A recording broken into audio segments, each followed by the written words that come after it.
خۆشەویستان ئێمە بەردەوام ئەبین و ئەچینە لای کۆتاتەوەری ئەمڕۆمان ئەمڕۆ لە شاری سلێمانی و لە زانکۆی تیشک سیمپۆزیۆمێک لەژێر ناونیشانی پاراستنی ئەدەبی ڕاجیایی و پێکەوە ژیانی لە کۆمەڵگەی کوردستانیدا ساز دەکرێت. جا ئێمە بە شێوەیەکی ڕاستەخۆ تەرزەمان لەگەڵا ئەبێت لە زانکۆی تیشک بۆی زانیاریەکانمان بۆ بگوازێتەوە. تەرزە سڵاو لێبێت و ئەم کاتەوە باش. بەیانی باش تەرزە. سڵاوتان لێبێت ئەم کاتتان باش بێت. سڵاو لە بینەرانی خۆشەویستی شاشە ڕەنگینەکەی کورسات و پرۆگرامی ڕۆژێکی نوێ بێت لە هەرجێگەیەکەوە کە ئیسا بینەرمانن جوانترین سڵاوتان پێشکەشەکەم. من ئەمڕۆ بە شێوازێکی ڕاستەوخۆ لە زانکۆی نێودەوڵەتی تیشکم بێگومان سیمپۆزیۆمێکی پراوپڕ لە بابەتێک کە لێرە بە هەماهەنگی لە نێوان زانکۆی سلێمانی کۆلێژی زانستی ئیسلامیەکان و زانکۆی نێودەوڵەتی تیشک و بەڕێوەبەرایەتی گشتی ئەوقاف و لە هەمان کاتە ڕێکخراوی کللتور و دیالۆگ بە هەماهەنگی ئەم سیمپۆزیۆمەیان ڕێکخستووە کە لەژێر ناونیشانی ئەمێ ئاماژی پێ بکەم پاراستنی ئەدەبی ڕاجیایی و پاراستنی ئەدەبی ڕاجیایی و پێکەوەژیان لە کۆمەڵگەی کوردستانی. ئەمە دروشمی ئەم سیمپۆزیۆمەیە کە لە نێوان ئەم لایەنانی کە باسم کرد سیمپۆزیۆمەکەیان ڕێکخستووە کە ئامانج و مەبەستیش لە سازکردنی ئەم سیمپۆزیۆمە گیانی قوبوڵکردن و پێکەوەژیانە لە نێوان بیر و بۆچوون و ئایدیا جیاوازەکان لە ئاینی پیرۆزی ئیسلاما کە چۆن ڕەنگی داوەتەوە. هەر بۆیە زانیاریە تاواکان لە زاری میوانەکانمەوە زیاتر وەرەگرم بە خۆشحاڵیەوە ئەچمە لای یەکەم میوانم لە بەشەی پرۆگرام. زۆر بەڕێز ئەچینە لای دکتۆر خالید ئەحمەد کا بەڕێزیان ڕاگری کۆلێژی زانستی ئیسلامیەکانی زانکۆی سلێمانی لەگەڵمانە بێت. دکتۆر گیان سپاس بۆ ئامادەبوونت. ئەگەر بەڕێستان ئەرەکێشن سڵاو لێبێتەوە کاتت باش بێ. هەر زۆر سپاس بە هەر لەوە دەست پێ بکەین. هەڵبژاردننی ناونیشانێک بۆ ئەم سیمپۆزیۆمە پاراستنی ئەدەبی ڕاجیایی و پێکەوژان لە کۆمەڵگەی کوردستانی بۆچی ئەم ناونیشانەتان لەم سیمپۆزیۆمەیە هەڵبژار بە هەماهەنگی هەم زانکۆی سلێمانی کۆلێژی زانستی ئیسلامیەکان و لامان کاتە زانکۆی نێودەوڵەتی تیشک و بەڕێوەبەرایەتی ئەوقاف و ڕێکخراوی کللتور و دیالۆگ بۆ دەستنیشانکردنی ئەم سیمپۆزیۆمە؟ سەرەتا بەخێراتنتان دەکەم. زۆر سپاس بۆ ئامادەبوونتان و بۆ گواستنەوەی بابەتەکانی ئەم سیمپۆزیۆمە. لە ڕاستیدا ئەم بیرۆکەی کۆلێژ زانستی ئیسلامیەکانی زانکۆی سلێمانی بوو کە زۆر بەگرنگ مازانی وەکو کۆلێجێکی کاریگەر لە بوارە ئاینیەکانە ڕاو بۆ چوونی تەواوی ئاینی ئیسلام دەربخێن لەم بارەیەوە کە مەسلەی پێکەوە ژیان لە ئەسڵ و بنەماکانی ئاینی پیرۆزی ئیسلامە کە بتوانین لەگەڵ ئاینەکانە بژێن لەگەڵ ئاینزاکانە و لەناو خۆشمانە کۆمەڵگەی مسلمانان بتوانن هەرچەندە ناکۆچیش بن لە کۆمەڵێکشتا دەکرێت ئێمە هەمومان بەیەکەوە بژین. زۆر ئاساییە کە من و تۆ ناکۆک بین لە کۆمەڵێکشتا بەڵام لە عمومی شتەکانە بەیەکەوەین. بۆیە کە هەستمان کرد لەم ڕۆژگارەیە لە هەموو کۆمەلگاکان و کۆمەلگای کوردستانیش بە تایبەت ڕاجیایی و ناکۆچی نێوان چین و توێژەکان زۆر جاروای کردووە. ینی ڕەوشی ئارامی کۆمەلگای تێکداوە. بۆیە زۆرمان بە پێویست زانی کە سیمپۆزیۆمێک چالەکیی ئەکادمی ئەوە ڕێک بخەین و کۆمەڵێک کەسایەتی ناودار کە پسپۆڕن لە زانکۆی سلێمانی و یان دەرچووی زانکۆی سلێمانینە یاخود متەقاعدن لە زانکۆی سلێمانی بیانێنین بۆ ئەوەی لەسەر ئەم بابەتە قسە بکەین کە پێیان بڵێن ئەگەر دەتانەوێ وا کۆمەلگا بابووی ڕوون بێتەوە کە مەسلەی ڕازیایی و ناکۆچی و پێکەوە نەژیان ئاینی ئیسلام بە تەواوی ڕەتیەکاتەوە. زۆر ئاساییە کە ڕامان جیاواز بێت. زۆر ئاساییە کە کۆمەڵێک ئەدیان کۆمەڵێک ئاینزا لە نێو مسلمانانە بژین ڕێزیان دەبێت بژیرێت و حرمەتیان بژیرێت و دەبێت چاکایان لەگەڵا بکرێت و ئازاد بن و زۆری لە دینان نییە نە لەسەر دینەکانی تر و نە لەو ئاینەکەشا زۆری لەناو مەزەبەکانە نییە. کەواتە بە پێی وتەکانی بەڕێزان دکتۆر خالید تا چەندە لە کۆمەڵگەی کوردستانی ئەم پێکەوە ژیان و یەکتر قبولکردنە لە نێوان بیر و بۆچوون و ئایدیا جیاوازەکانە لە نێو کۆمەڵگەی کوردستانیا بە شێوازێکی زۆر باش ڕەنگی داوەتەوە. با بڵێن یەکتر قبولکردن و بیر و بۆچوونە جیاوازەکان گوێ لە یەکتری ئەگرن. ئەمە چۆن ئەبینی لە کۆمەڵگەی کوردستانی؟ خۆی گرنگترین شدۆکە خۆت فەرمووت گوێگرتن لە یەکتری. ڕێگە بەوە بین کە لەگەڵ یەکتری دابنیشین ڕێز لە ڕێی بەرامبەر یەکتری بگرین. ئەم هەوڵی ئێمەش کە ئێستا کردومانە وەکو باقی ئەم هەوڵانەی کە هەموو لایەنە پەیوەنددارەکان کردوانە ئێمەش دەمانێت وەکو زانکۆ وەکو کۆلێژ زانستی ئیسلامیەکان دەورێکمان هەیە لەو بارەیەوە بە خەڵک بڵین بە گوێگرتن بە ڕێزگرتن لە ڕای بەرامبەر ئێمە دەتوانین کەشێکی زۆر ئارام و جوان دروستکەین بۆ یەکەوە و دەتوانین بەیەکەوە بژین. دەکرێت ئێمە ئەگەر بتەوێت کەسێکمان دەستکەوێت وەکو خۆمان بێت لە خۆمان زیاتر دەستمان ناکەوێت لە خۆمان زیاتر وەکو خۆمان بیر ناکاتەوە. بۆ یەشتێکی ئاسایی و خوا لە قورئانە دەفەرمێ وەلەو شاء ربك لجعل الناس أمة واحدة أجر خواي جوري استباي خلشي هم يذكر يك دين يك بيركنوا ولا يزالون مختلفين إما بردوامي هذا فرمي خلق خلافي دبت يعني خلاف طبعي مروفة ناكوچی خلاف طبعی مرۆڤێتی بەڵام دەبێ ئێمە ئەوە بە ئەرێنی وەربگرین ئەم ناکۆچی و خلافەوە لێ بکەین کە بتوانین بەرەو پێشمان ببات نەک دژبەیەک بین و ڕوخ و کینە جێگەی ئەوە بگرێتەوە و هەوڵی سڕێنەوەی یەکتری بدەین و ئاشتی و ئارامی کۆمەڵاتی شتێک بین. کەواتە سازکردنی سیمپۆزیۆمێکی لەم شێوەیە بۆ ئیسای کوردستان تا چەندێک گرنگە؟ زۆر بە گرنگی ئەزانین دەبوایە چەندین سیمپۆزیۆم بەدڵنیاییەوە کراوە هەر ئێمە نین لەو بوارەیەوە هەموو ناوەندەکانی تر کردویانە بەڵام بۆ ئێمە بە شتێکی زۆر زەرور مازانی من خۆم بە کوڕاگری کۆلیژ زانستی ئیسلامیەکان کە چەند مانگی کە بووم بە ڕاگر لەم کۆلێجەیە زۆر هەر لە سەرەتاوە هەستم بەوە کرد کە زەرورە دەبێت ئێمە چالاکیەکی ئەکادیمیمان هەبێت و بە سوپاسەوە لەگەڵ زانکۆی تیشک و بەڕێوەبەرایەتی گشتی ئەوقافی سلێمانی و ڕێکخراوی دایالۆگ کە قسەم لەگەڵ یان ناکرد هەموویان زۆر هەماهنگ بوون و پێیان باش بوو کە بەیەکەوە ئەم کارە بکەین و سوپاس بۆخوا کۆمەڵێک مامۆستای ناودارمان هێناوە و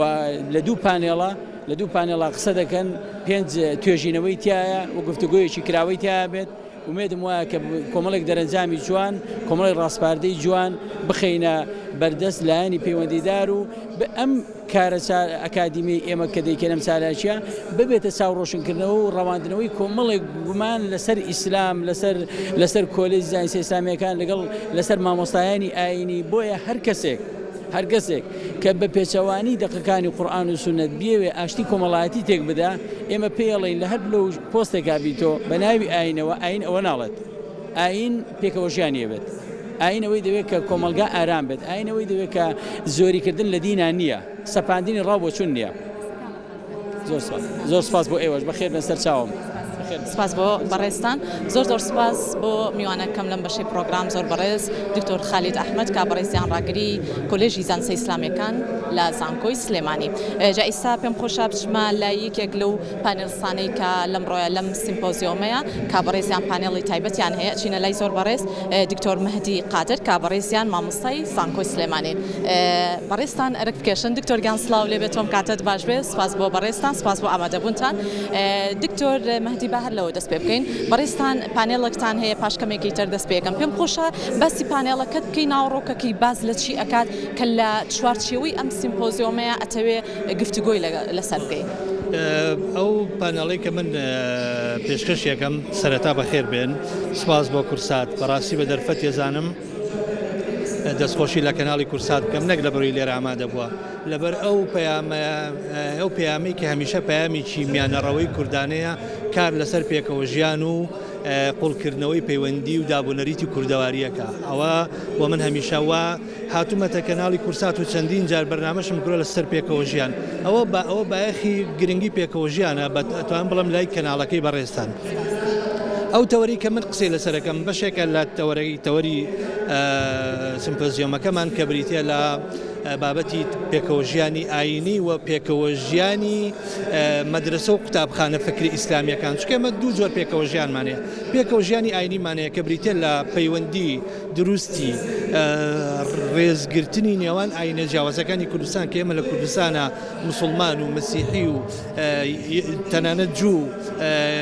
یارسان و کاکەیی و ئێزدی و کۆمەڵێ زەرادشتی و کۆمەڵێ ئاین و پێکاتەمانەیە لە کوردستانە ئەمانەوێت جەخت کەینەوە لەوەی کە هیچ کام لە ئاینە ئاسمانیەکان و لە ئاینەکان و لە فەلسەفا بنەڕەتیەکانی مرۆڤایەتی دژ نییە لەگەڵ پێکەوە ژیان بەڵکو هەموو دەقە ئاینەکان بە تایبەتی دەقەکانی ئیسلام و مەسیحی مرۆڤەکان هانەدەن بۆی بەیەکەوە بژین بۆی احترامی عەقیدە یەکتر بگرین بۆ نمونە لە قورئانی پیرۆزە هاتە قورئان جەخت دەکاتەوە فەرمێ ئێوە خوددا بە جیاوازی دروستی کردوون خوددا ئەگەر بیویستە هەموو خەڵکیەکر بە یەک دین بە یەک بیر و باوەڕ خوا ڕێگەی داوە مەسیح لە ئینجیلا فەرمێ ئێوە ئەو کەسانەتان خۆش بێتانە کە بە نەفرەتتانەکەن نوێژ بە ئەو کەسانە بکەن کە ڕقیان لە ئێوەیە بۆیە ئێمە ئاینەکان جەختەکەنەوە لەسەر پێکەوە ژیان منیش ئەمەوێ لە ڕوانگەی ئەو دەقاینیانەوە جاریش کە ئەو دەقاینانە بدەینەوە بەگوێی ئامادەبوان و بیسەران و بینەرەکانمانە بەوەی بەڕاستی ڕوحی پێکەوە ژیان قوڵکەنەوە لە کۆمەڵگەی کوردستانیە کە توانین تا ڕادێکی زۆر ئێمە پێکەوە ژیانی ئاینی و فکری و بۆچونمان هەیە.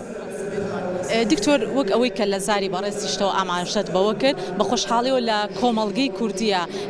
یەکتر قبولکردن و پێکەوە ژیان لە نێوان بیر و بۆچوون و ئایدیا جیاوازەکانە بە شێوازێکی زۆر باش بەدی ئەکرێ یعنی ئەمە لە قسەکانی خۆمۆنا بەڵام کەسانی وەکو بەڕێستانیا خود ئەوانی کە پسپۆریان هەیە لەم بابەتە بەس لە پێکەوە ژیان ئەکەن لە کۆمەڵگەی کوردیە ئەم پرسیارەش هەر لە بەڕێستەکەم وەکو چۆن لە دکتۆر خالید پرسی ئەم پێکەوە ژیانە تا چەندە لە ئاسێکی زۆر باشە ئەیبینی کە لە ئێستای بیر و بۆچوونەکان بە شێوازێکی زۆر باش لە نێوان کۆمەڵگەی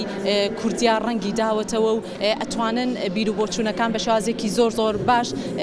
لە ئاینە جیاوازەکانە بەدی بکرێت. ئێمە خاتونی بەڕێز ئێمە مێژوویەکمان هەیە لە پێکەوەژیان مێژوویەکی دەوڵەمەندمان هەیە لە کولتوری جیاواز لە نەتەوەی جیاواز هەر خۆی ئەمانە ئەتوانین بڵێن هاریکار و یاریدە دەرە ئێمە مێژوویەکی بەتوان بڵێم 1000 ساڵەمان هەیە لە پێکەوەژیانی ئاینی و نەتەوەی لە کوردستان و لە عێراق و لە ناوچەکەیە باشە ئەمە یەک دوو ئەگەر ئێمە باسی هەرێمی کوردستان بکەین ئێمە دەرگای مزگەوت و کەنیسەیەک بەیەکەوەیە پیاویشی ئاینی مەسیحی و مزانەیەکی ئاینی مەلایکی ئاینی بەڕێز بەیەکەوە هاوڕێیەتیەکەن ئێمە لە سلێمانیە گەڕێکی جوولەکانمان هەیە کەنیسەی مەسیحەکانمان هەیە هەمان بووە لە سەردەمی مەلیک مەحموودە ئێمە پیاوی بۆ ناوداری وەکو کەریمی عەلەکەمان هەبووە بۆیە لە کۆمەڵێ ڕوودا و کارەساتە بۆ نمونە حتا لەم کارەساتی کە بەسەر برایزدیەکانمان هات بەسەر برایانی مەسیحیمان هات لە مووسڵ ئاوارە بوون لە ماڵەکانە لە مزگەوتەکانە کۆمەکی بۆ هەمووی کۆکرایەوە یعنی ئێمە تەجربەی زۆر گەورەمان هەیە لە بابەتی پێکەوە ژیانە بەس معنایەوەنی ئێمە تەحەدی و ئاڵنکاری لە بەردەممانە نییە بەڵێ هەیە بەس ئێمە بۆچی ئەمانەکەین ئێمە ئەمانەیە بەڕاستی ئەو ڕوبەڕووی ئەو تەحەدیانە ئەبێ چارەسەر بکەین ڕوبەڕووی ئەو ئاڵنکارێ بینەوە ئەو دەنگانی کە زبرن نێڵین زۆر بەرز ببنەوە دەنگە نەرمەکان ئێمە هەوڵ دەین بێن قسە بکەن ئەوانە بن ڕابەراتی خەڵک بکەن. دکتۆر لێرەیە پرسیارێک دروست ئەبێت چۆن بتوانین چارەسەری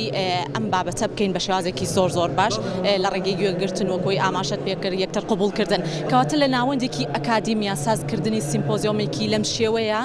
تا چەندە گرنگ ئەبێت بەردەوامی پێ بدرێت و لە هەمان کاتا چارەسەری کێشەکانیش بکرێت. ماشەڵڵا پرسیارەکانی زۆر بوو بەڵامدانەوەشی کاتی زۆریە بەڵام زانی لەوە دەست پێکەم طبعاً زانکۆکان هەمیشە ئەتوانین بڵێن پێشڕە و ڕێنماییکەری کۆمەڵگان زۆر گرنگە ئەم شتانە